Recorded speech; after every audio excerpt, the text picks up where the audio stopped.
The Pacers take the Lakers to overtime in an incredible back-and-forth game. Chris Duarte hit the biggest shot of his career so far. LeBron James was unbelievable. The Pacers battled back and forth with one of the best teams in the West before slightly falling short. Lots to get to on today's Thanksgiving edition of the Locked On Pacers podcast.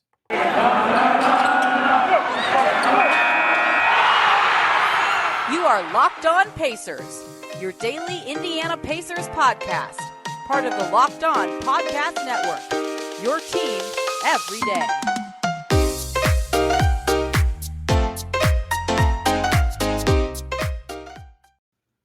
Welcome in to a Thanksgiving edition of the Locked On Pacers podcast, where we, of course, talk about the Indiana Pacers as always.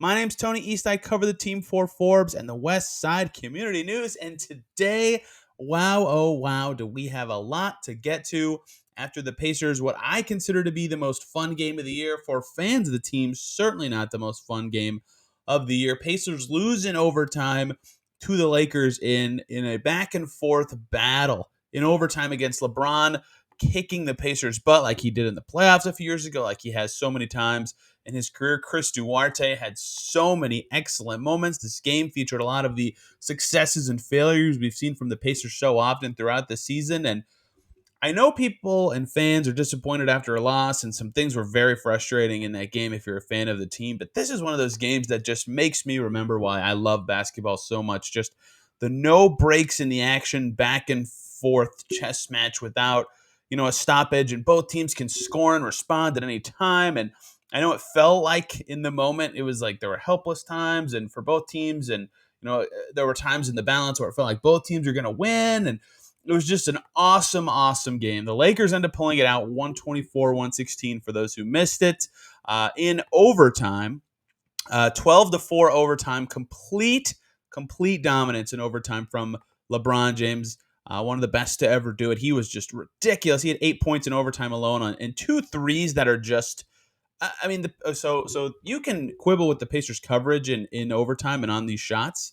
LeBron was hitting some crazy step backs, but the Pacers were intentionally switching and getting Sabonis on him often. And look, LeBron obviously has the speed to get past Sabonis, but he was taking step backs, and they were tough shots. He was just absolutely burying them. One was from 27 feet. One was from 30 feet. I mean, they were just insane shots. The 27-footer put the Lakers ahead, The 30-footer put them up 6.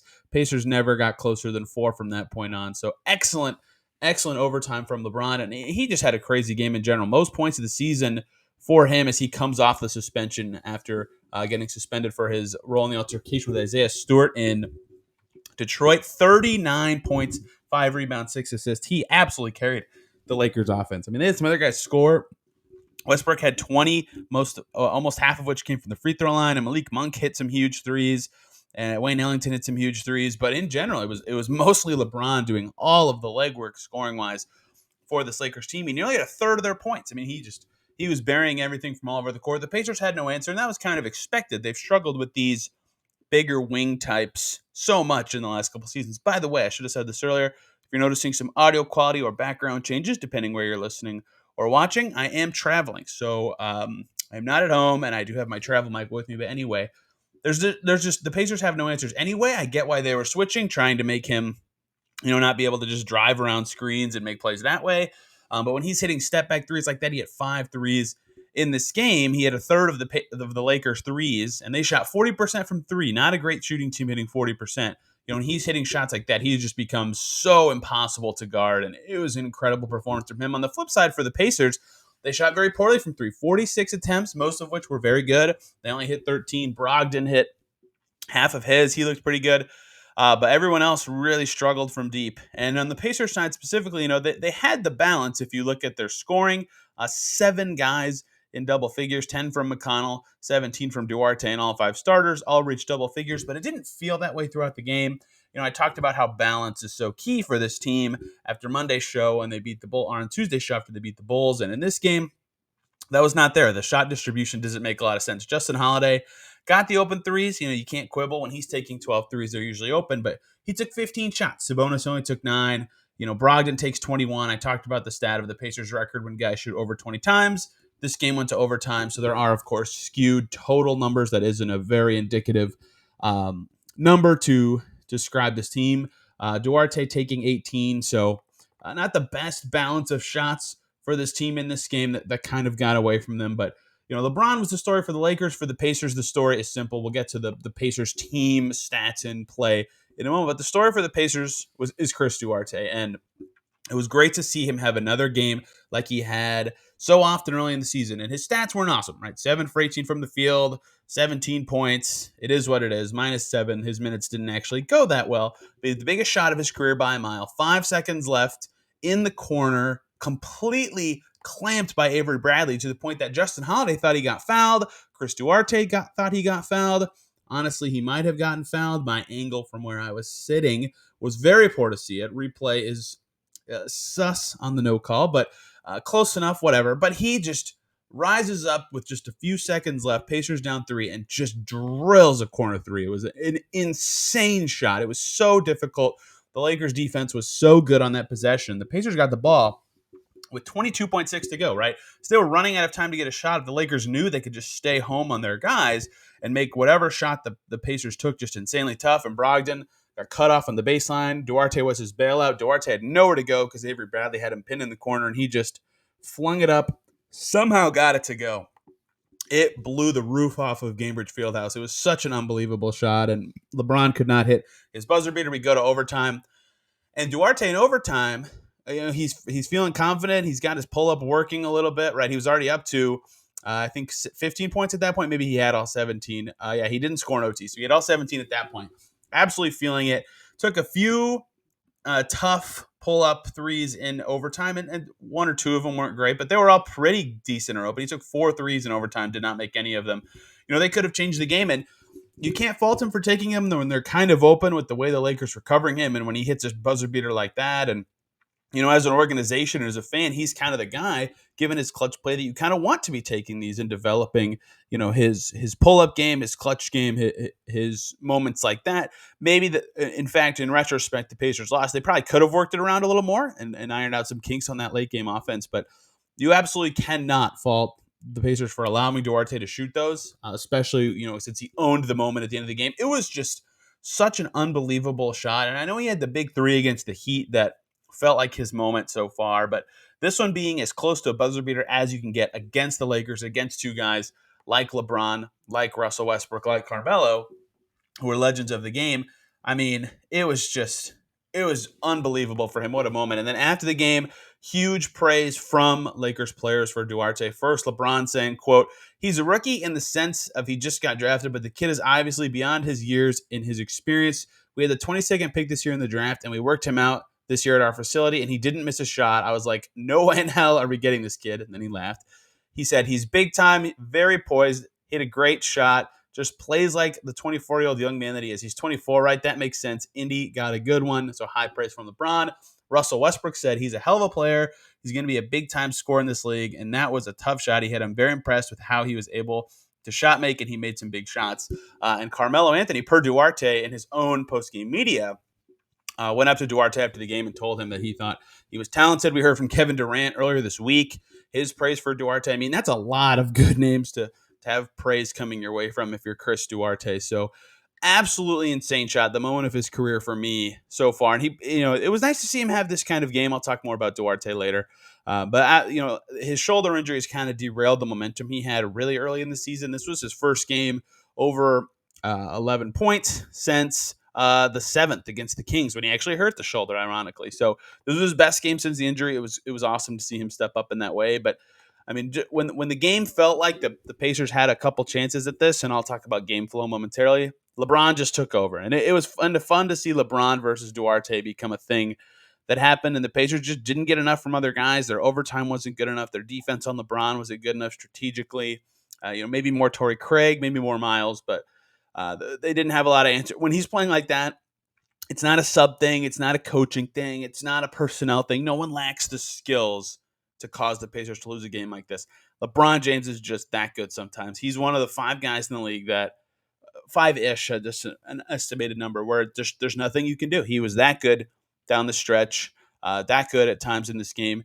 He just willed the Lakers to a win. And the Lakers' record stinks this year. They were 9-10 coming into this game, so a lot of people felt like this was winnable for the Pacers, and maybe the Lakers aren't that good, and the Pacers had a shot. And they let's be honest, they kind of did. I mean, they were winning late in this game for a reason, but when LeBron plays, they're still an incredible team. This Lakers team is.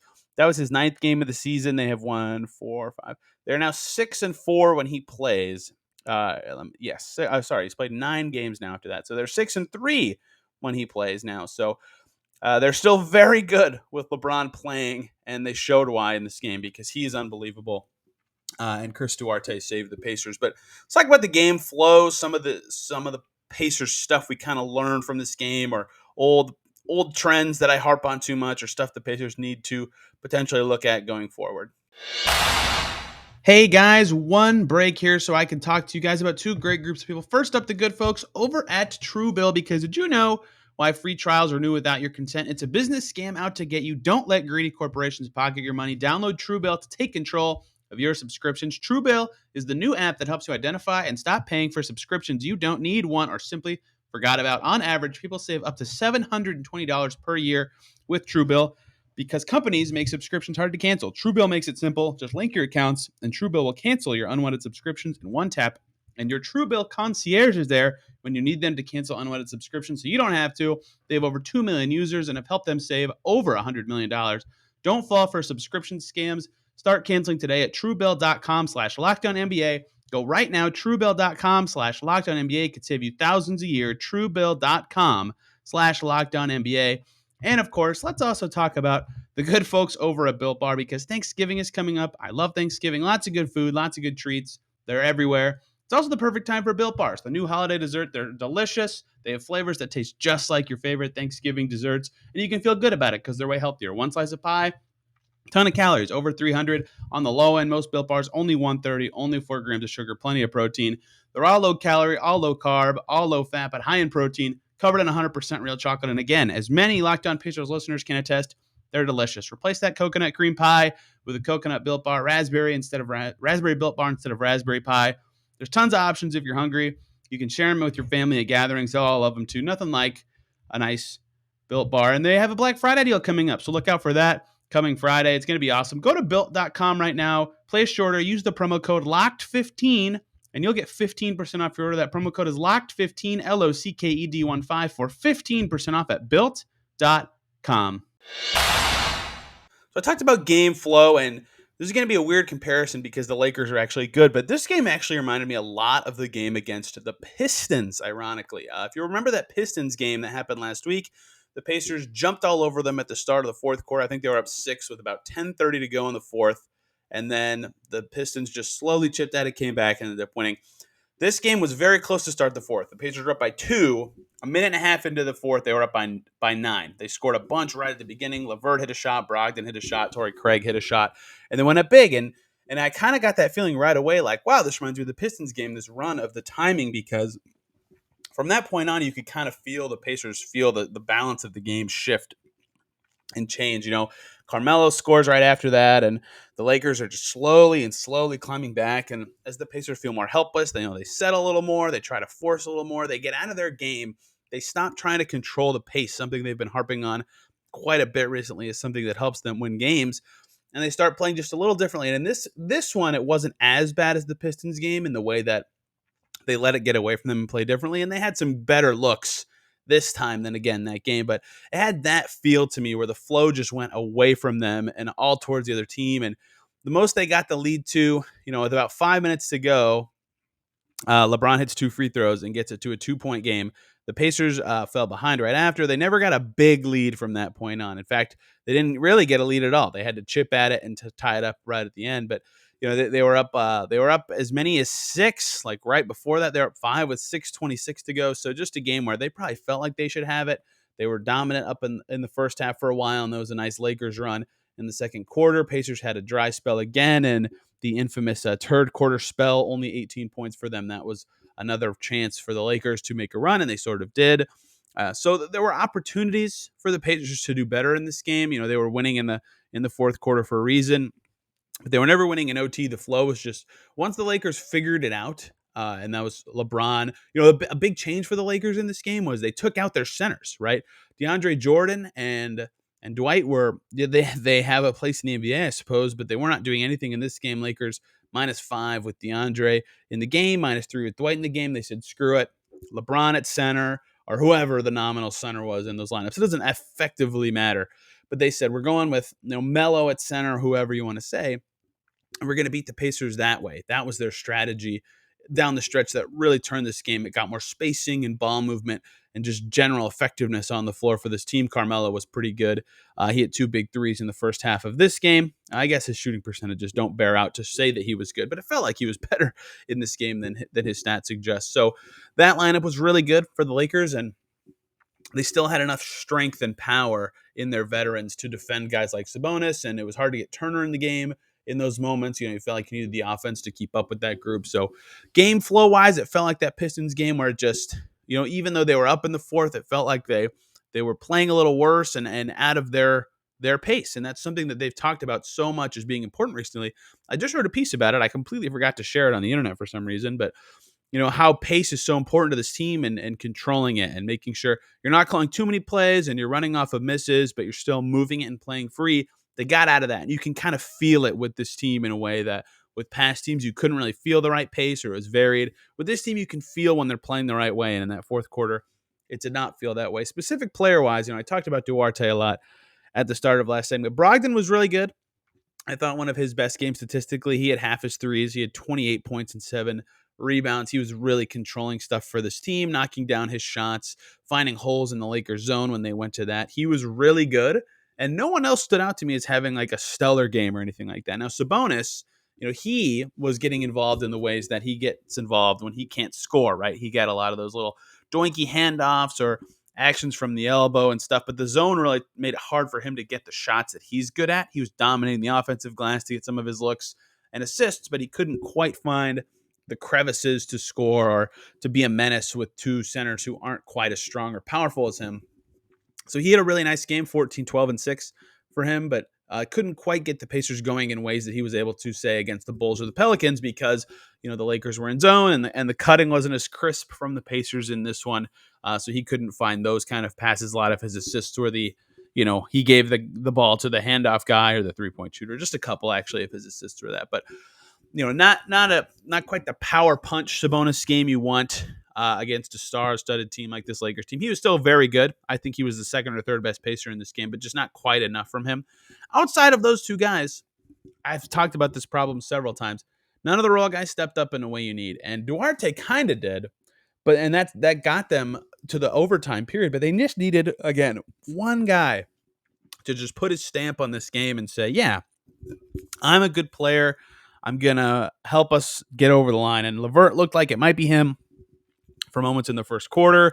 And Justin Holiday hit some nice shots. And Torrey Craig had a few nice stretches. McConnell was, an 8 assist, 10 points guy. Like, guys had disruptive moments, but no one even shot above 50% except for Sabonis on the entire Pacers team. Like, nobody was really in a groove offensively in a way that allowed them to put that stamp on the game in the way that they needed to. One more three from Justin Holiday. This game went to overtime, reminder. Like, any one made shot is really huge. So, like, one more made three from Justin Holiday, who took 12, right?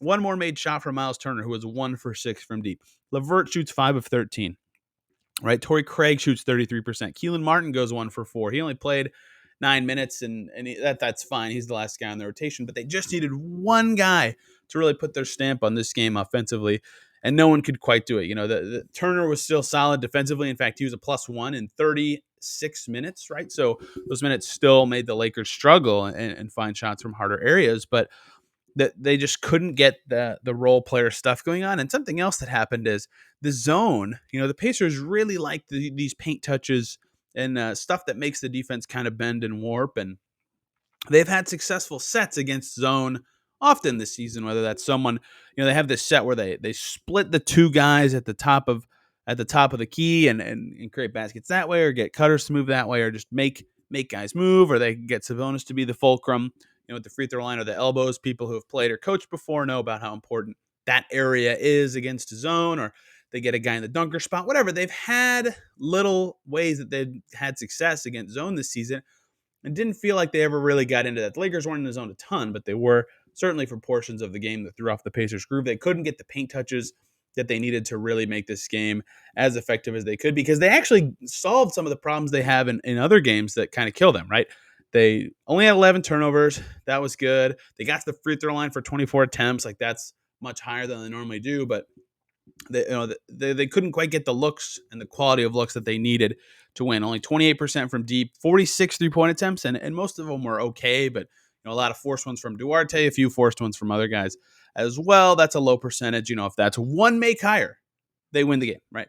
42 for 104 from the field. That's 40% shooting. Not quite good enough. Missed 5 free throws. Barely ended up catching up on the rebounding battle thanks to some clutch offensive rebounds from Sabonis. But just a lot of the little stuff that they're normally a little better at, they weren't quite there on, and they didn't get the role players to step up and make it happen. And on the defensive end, when LeBron has 39, it is what it is. They actually did better against Westbrook than they did in any game last season. But a guy like Malik Monk kept getting free from deep. He had half of his threes on his way to 17 points. That was the third most on the Lakers. The way they were swarming the stars made sense, and it threw off Russ. It did not throw off LeBron, but that leaves them in situations where guys like Malik Monk can kill them. So just another frustrating, like, you need one more guy, like TJ Warren's out kind of game where, this is the kind of game I think Keelan Martin has been awesome and deserves his rotation spot. It's largely because he can play defense a little, and he was shooting it very well early in his stint in this rotation, right? So no shade meant to Keelan Martin here, but this is a couple games in a row now where he has struggled from the field, right? 3 for 7 against Chicago, 4 for 12 against New Orleans, 3 for 8 against Charlotte, 1 for 7 against Detroit, 3 for 8 against New York. Quite a few games in a row, actually. He's struggled from the field, under 50%, under 40% in most of those. He hasn't really shot it well since his big 13-pointer against Philly. And then tonight again going 1 for 4. So again, he does provide some defense, but there's a point of the missing for him where I would think about going to Jeremy Lamb, and that's maybe a very minor change in decision making. But Lamb's had some good games when he gets his fourth quarter minutes of late or gets his rotation spot because the Pacers bench their starters in Charlotte. But he's had some nice moments recently, and I know his defense. You're basically trading an offense-defense thing there. And I know Rick really values defense, but it seems like getting a make or two more from Lamb would have more value to this team, to me at least. And I understand why Carlisle thinks the way he does, but the last 4 Jeremy Lamb appearances have featured him playing 9 minutes or more and shooting 50% in all 4 of them, right? So I would think about that. I get why they won't do that, or potentially not do that, but just as they continue to just be one little oomph short from a lot of their rotation guys, I would think about going to Lamb or O'Shea even. I might do a segment on O'Shea at some point in the future, as he has not played serious minutes in a long time. But they got good enough performances from some key guys, but just not quite falling short. And another, like, LeVert struggle kind of killing them game. I've talked about his struggles a lot. And now that they're kind of reeling in his minutes, he talked about a minutes restriction for himself. LeVert did at shoot around today. He only played 27 and a half today, less than Duarte, as much as McConnell, basically, less than all the other starters. You can really tell his back pain is causing him issues. He was questionable before this game. So, he's been bad, and there's a reason for, or worse, excuse me. He hasn't been bad. He still has defensive attention thanks to his reputation and stuff. But, as he continues to shoot poorly, it very much hurts the team. And even if there is a reason for it and a well thought out excuse of he's hurt, yeah, okay, he's hurt, but he's still playing hurt and not playing as up to the standard of Karis LeVert that you need. And outside of that Chicago game again where he found his stroke a little bit, this would be another under 40% shooting game for him. That would be 5 of his last 6 games he shot under 40%, right? Not even an average shooting game, below 40%. So he continues to really struggle. He could be the guy that gives them that oomph at some point, but his back pain is really making that impossible. So another frustrating one, understandably, for Pacers fans. The Lakers just had LeBron, and the Pacers were one guy short, or one make on a good look short, for making it happen in this one. It happens. The Lakers are good when LeBron plays. He's killed this team several times in his career. But I want to talk about Chris Duarte a little more. I want to take one more break and talk about a whole segment on this guy and give him some more praise. One more break before we get back to the Pacers-Lakers talk. So I can tell you guys, about the good folks over at BetOnline.ag because it's Thanksgiving, and we all know what that means. Football, and nothing goes better with football than turkey and betting. BetOnline has you covered all holiday. More props, odds, and lines than ever before. All the football action. Pacers, Lakers from tonight or last night, depending on what day you're listening, is up there as well. BetOnline remains your number one spot for all that action. Head to their new updated desktop or mobile website. Sign up today and receive your 50% welcome bonus with the promo code LOCKEDON to receive your bonus. It's not just football. BetOnline has pro and college hoops, NHL, boxing, UFC, your favorite Vegas casino games. Do not wait to take advantage of all their amazing offers for the 2021 season. They're the fastest and easiest way to bet on all your favorite sports. BetOnline, we're stuffed with deals this Thanksgiving. It's Thanksgiving, and I have to be thankful for you guys for making Locked On Pacers your first listen every day and being thankful for Chris Duarte. And I know I talked about his huge shot, and I know I talked about already all the stars giving him praise, but I want to do that again for a little second here. First of all, getting praise from that level of guy has to mean something. And I know that he might not amount to anything awesome. I understand that. But getting praise from these guys is typically good, and it bodes well that the guys who turned out to be stars in their career think you're talented. That probably means you're going to develop in a way that is promising. It doesn't mean he's going to be good, although he already is playing pretty well. But it does mean something that the guys who are the best and recognize what talent is and how good players work in the NBA say, yes, this guy is good. That means a lot to me, right? There are a lot of players that are interesting like that, like Jamal Crawford and Avery Bradley, and who played for the Lakers in this game, Avery Bradley. You could name a million of them, right? Where stats or people who cover teams or people who have to create content, whatever, go down a list, say, this guy's not very good for XYZ reason, and they're well thought out reasons, and they have quotes or thoughts, whatever. And then players in the league are like, yeah, this dude's good. Like, he's good. Russell Westbrook has reached that group of players. DeRozan for forever, which was weird. He's obviously good, but whatever.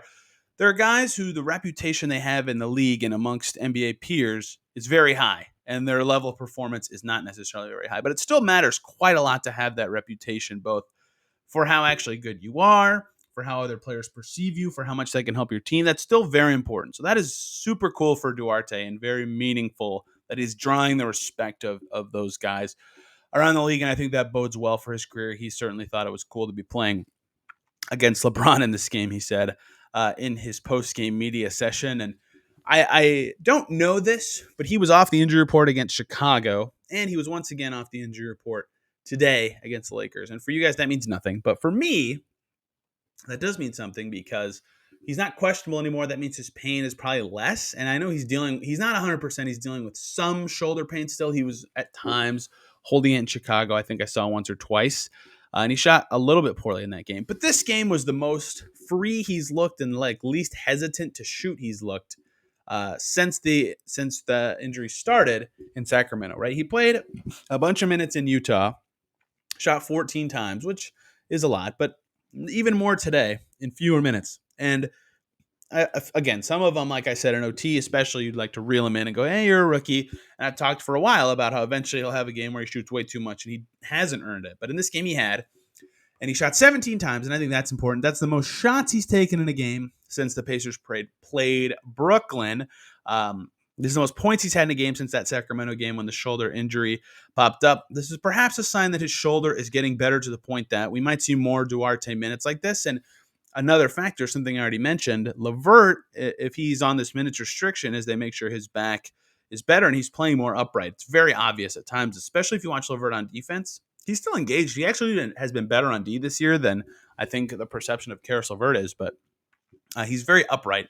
So Duarte's probably going to play a little more as a result of that. And by the way, another reason to maybe play Lamb a little bit as we go through that. But yeah, Duarte might play a little more like this more often. So I think we might see a few more of these games where he is prominent. He's got the pull-up shooting role. He's got the catch and shoot role. He's playing with the stars a little more often. I think we're going to see more of these games from Duarte, and he's just good, man. Like I haven't seen a rookie like this since I covered the team. You know, Miles was okay at times. Aaron Holiday had some very special and appropriate games. I've always been higher on Goga than basically everybody, but obviously Duarte's in a whole nother tier of guys that you're just wowed by. I mean, 13 points a game doesn't seem like much from rookies. That's special, and he continues to just impress with his ability to make tough shots and be fearless on tough shots. And I know being fearless on tough shots isn't necessarily a skill, but he makes them enough that you are confident in him taking them. And I'm not comparing these players, although stylistically they do gel in my head in a way that they totally shouldn't. And I'm going to get roasted for this by somebody. But, when Jason Tatum came out of Duke, he had this same kind of deal to me where he took a lot of tough shots. And I was always kind of like, man, like it's not creating a lot of space to be shooting the way that he is. But he made them. And he got better at driving and reading the game and passing. And now he's a stud. He's a bona fide superstar. And Duarte's not as good as Jason Tatum, nor do I think he ever will be as good as at Jason Tatum. But Tatum's game evolved from being a good tough shot maker and a good finisher when creating very minimal space to being a guy who can carve out little crannies and pass, and became a better defender and found ways to create more space, right? And I think Duarte can kind of follow a similar path. Not the same level of player, not the same skill sets at all, nothing. Just that one skill of being a good tough shot maker kind of lets you grow out in a cool way where the next step is you make your shots just a little easier and you're a lot better. Okay, now you're a lot better. Okay, now you can pass these guys because you're getting more defensive attention. He's already working on that. Brogdon talks to him often about, hey, if your shot's not there, look for this guy, try to create for this guy. Duarte had a few turnovers in this game on passes where he was, trying to create or make something happen. He had 3 turnovers in this game on some tough passes. Right, I think he had the most turnovers on the team, which is pretty uncharacteristic for him to do that. Right, so he's evolving in that way a little bit already. And I just think he's special. We've known that, but we haven't gotten enough chances to talk about how good Chris Duarte is because of his injury, because he's had a reduced role as LeVert's come back, and he's been less fearless and more timid as he has a shoulder injury preventing him from playing offensively at 100% in this game so often. He reminded us of what he was at the beginning of the season when he was turning heads, when he was so valuable to this team. So rookies will have nights where they don't look like this and they're inconsistent and they can't find a way to get involved. But Duarte found a way to get involved, hit the biggest shot of his career, drawing the respect of his peers. I'm really excited to see him grow. And I think that I think it makes sense to kind of give him a ton of the minutes that that Caris LeVert no longer has as his minutes go away as he deals with his back thing. So awesome Duarte game merits a whole segment. I'm really looking forward to watching him grow and how he follows up this game. They've got Toronto, another good team that has beat them twice on Friday. I'll do a whole podcast talking about the Raptors and a little bit of the Pacers at the quarter season mark tomorrow. Everybody have a good Thanksgiving. I'm excited for this year's Thanksgiving. One of my favorite holidays. Lots of fantastic food. So everybody have a good time with your family. Tell me something you're thankful for on Twitter at TEastNBA. This podcast is on Twitter at Locked On Pacers. Thank you guys a ton for listening on this holiday. If you are, if it's the next day, still thanks. And tomorrow again, talking Pacers Raptors, so stick around for that. Thank you guys a ton for listening, and we will see you soon.